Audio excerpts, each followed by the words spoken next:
জয় হিন্দ, নমস্কাৰ, welcome to your channel defence study corner. So' এইটো ভিডিঅ'ত আমি বহুতে ইম্পৰ্টেণ্ট টপিকৰ ওপৰত চৰ্চা কৰিম যে আপোনাৰ ছেকেণ্ড লিষ্টটো আহিব নে নাই আৰু আহিবতো কেতিয়া আহিব, ঠিক আছে। চ' সেইটো বিষয়ে আমি চৰ্চা কৰিম এইটো ভিডিঅ'ত। আৰু এইটো ভিডিঅ' আপোনাৰ কাৰণে লেট আহিছে, কাৰণটো কি আমি with proper proof with proper এনালাইচিছে আপোনাৰ লগত ডিটেইলছ শ্বেয়াৰ কৰোঁ। আমি সকলোকে কৈ দিব বিচাৰোঁ যে এবি ইউ বি এপি আৰু ৰিটেন এক্সামটো কেতিয়া হ'ব আপুনি সকলোৱে গম পালে। আপোনাৰ যোনবিলাক কেণ্ডিডেট চিলেক্ট হৈছে সিহঁতৰ ৰিটেন এক্সামটো 23 তাৰিখে হ'ব, সেইটো অফিচিয়েল ন'টিছ আউট হৈছে। সেইটো বিষয়ে আমি চেনেলত ভিডিঅ'ও দিছোঁ, যদি চোৱা নাই চাব পাৰে আপুনি গৈ পেলাই। লগতে আপোনাৰ এডমিট কাৰ্ড 17 তাৰিখে ৰাতিপুৱা 11টা বজাত আপোনাৰ এডমিট কাৰ্ডটো ডাউনলোড হ'ব। লগতে এডমিট ডাউনলোড হোৱাৰ পিছত আপুনি অসম পুলিচ এবি ইউ বি এপিআৰৰ এডমিট কাৰ্ডটো SLPRB অফিচিয়েল ৱেবছাইটত এডমিট কাৰ্ড পৰ্টেলত গৈ পেলাই নিজৰ এপ্লিকেশ্যন ID, নাম আৰু ডেট অফ বাৰ্থ ভৰাই পেলাই নিজৰ এডমিট কাৰ্ডটো ডাউনলোড কৰিবলৈ পাৰিব। এইবিলাক কথা হৈ গ'ল যোনবিলাক কেণ্ডিডেট পাছ হৈছে। আৰু সকলোকে ক'ব বিচাৰোঁ যে যোনবিলাক কেণ্ডিডেট পাছ হৈছে সিহঁতৰ কাৰণে আমি ই বুক এটা লৈ আহিছোঁ, অসম পুলিচ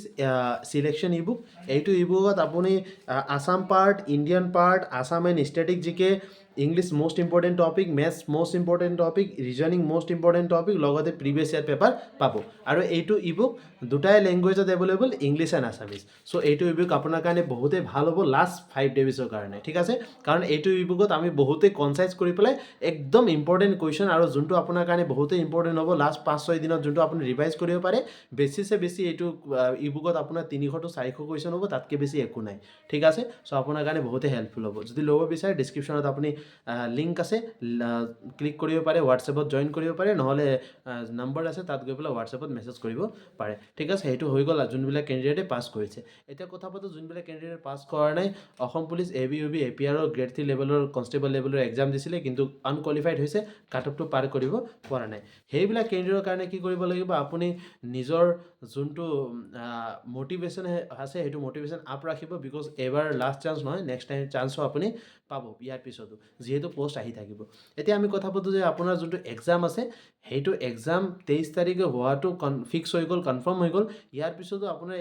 যোনটো ছেকেণ্ড লিষ্ট আছে সেইটো আহিবনে নাই। এতিয়া ছেকেণ্ড লিষ্ট অহা চান্সেছটো বহুতেই কম হৈ গৈছে, কাৰণটো কি যিহেতু আপোনাৰ এক্সামৰ ডেট আউট হৈ গ'ল। যদি এক্সামে হৈ যায় তাৰপিছত ছেকেণ্ড লিষ্ট অহা একো অৰ্থই নাথাকিলে হয়নে। যদি আহিব লাগে 5-6 দিনৰ ভিতৰতে আহিব লাগে, আৰু কিন্তু এই 5-6 দিনৰ ভিতৰত অহা চান্সেছটো বহুতেই কম, যিহেতু আপোনাৰ SLPRB অফিচিয়েল ৱেবছাইটত আপোনাৰ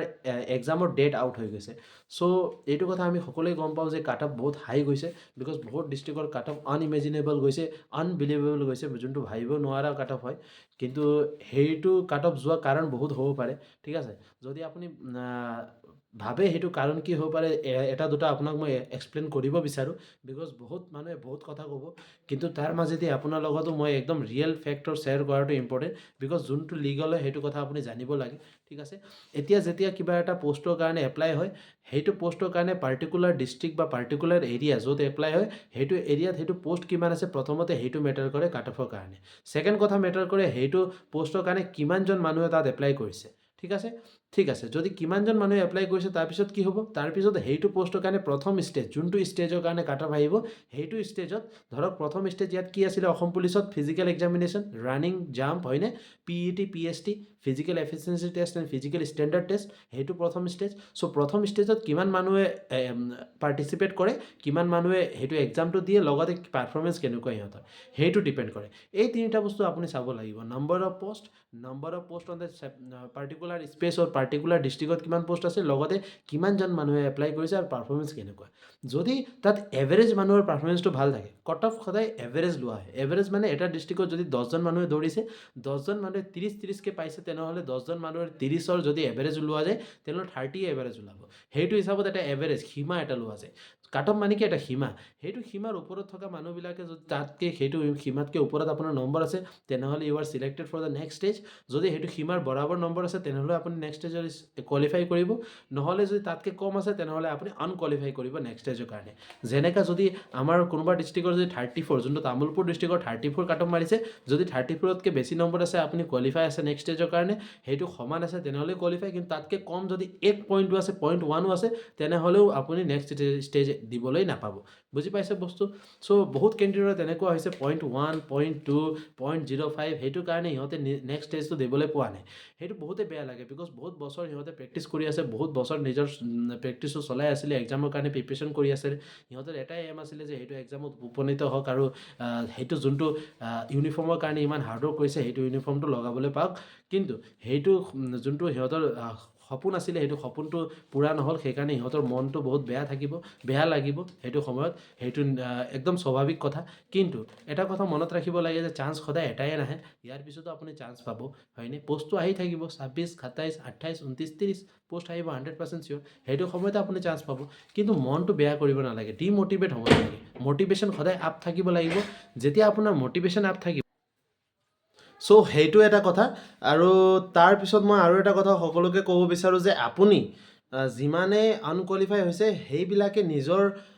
যোনটো হোপ আছে সেইটো হোপ কেতিয়াও শেষ নকৰিব বিকজ চান্স কেতিয়াও লাষ্ট নাথাকে হয়নে মই এইটো ষ্টাৰ্টিঙতো ক'লোঁ ভিডিঅ'ৰ মাজতো ক'লোঁ এতিয়া লাষ্টতো কৈ আছোঁ বুজি পাইছে সকলোৱে লগতে এটা মই কথা ক'ব বিচাৰোঁ যদি ছেকেণ্ড লিষ্ট ওলাব আছে লাষ্ট কথা মোৰ এইটোৱে হয় যদি ছেকেণ্ড লিষ্ট ওলাব আছে মোৰ ভাইটি ভণ্টিসকল যদি ছেকেণ্ড লিষ্ট ওলাব আছে 3বাৰ কৈছোঁ শুনিব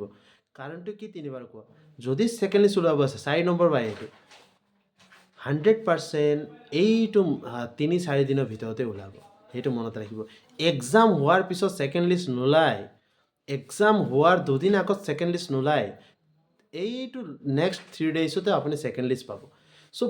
যোনটো আপোনাৰ মনত হোপ আছে ন ছেকেণ্ড লিষ্ট ওলাব পাৰে সেইটো হোপটো সদায় কম ৰাখিব বিকজ চান্সেছ বহুত কম আছে ছেকেণ্ড লিষ্ট ওলোৱা সেইটো হোপটো কমাই ৰাখিব কাৰণ যদি বেছি হোপ কৰি লয় ন বস্তুবিলাকৰ পাছত বহুত বেয়া লাগে যদি নহয় হয়নে চ'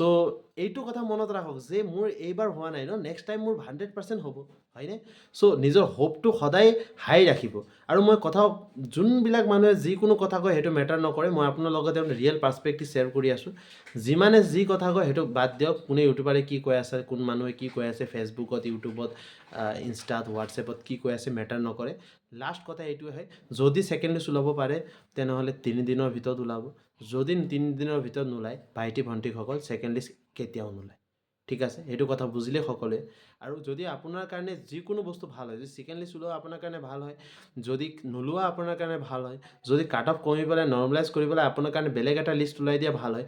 যিকোনো কথা আপোনাৰ কাৰণে ভাল হ'ব সেইটো কৰি যদি হৈ যায় তেনেহ'লে বহুত চবতকৈ বেছি খুচি মই হ'ম বুজি পাইছে সকলোৱে চ' নিজৰ যোনটো এইম আছে এইম লৈ উপনীত থাকিব এইম লৈ ডিটাৰমাইন থাকক ঠিক আছে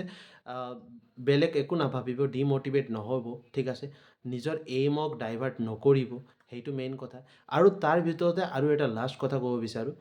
যে আপোনাৰ যোনটো নিউ পষ্ট আহিব বহুত জলদি আহিব হয়নে 26 চনতো আপোনাৰ আকৌ এক্সাম হ'ব বাকী যোনবিলাক আমাৰ ভাইটি ভণ্টিসকলে এইবাৰ পাছ কৰিলে সিহঁতৰতো এই বছৰতে এপইণ্টমেণ্ট হ'ব আৰু যোনবিলাকে পাছ কৰা নাই সিহঁতেও মন বেয়া কৰিব নালাগে আপোনাৰো নেক্সট ভেকেঞ্চি আহি আছে হয়নে আৰু অসম পুলিচ মাত্ৰ এটা জব নহয় তাৰ বাহিৰেও বহুত জব আছে গভৰ্ণমেণ্ট জব বহুত আছে ঠিক আছে অসম পুলিচ হ'ব নোৱাৰিলে কনষ্টেবল হ'ব নোৱাৰিলে আপুনি বেলেগ এটা ডাঙৰ ইয়াতকৈ ডাঙৰ গ্ৰেড 2 জব ওলাই পেলাই দেখাই দিয়ক না গ্ৰেড 1 জব কৰি পেলাই দেখাই দিয়ক না হয়নে যদি কিবা এটা কৰিব পৰা নাই তাতকৈ ভাল কৰি পেলাই দেখাই দিয়ক লাগিলে অসম পুলিচত নালাগে আমাৰ আছাম ষ্টেটত নালাগে বেলেগ চেণ্ট্ৰেল গভৰ্ণমেণ্টৰ জব ওলাই পেলাই দেখাই দিয়ক হয়নে ডিম'টিভেট নহ'ব এটা ৰাস্তা বন্ধ হ'লে 1000টা ৰাস্তা অ'পেন হৈ যায় if one door is close then thousands of door will be open বুজি পাইছে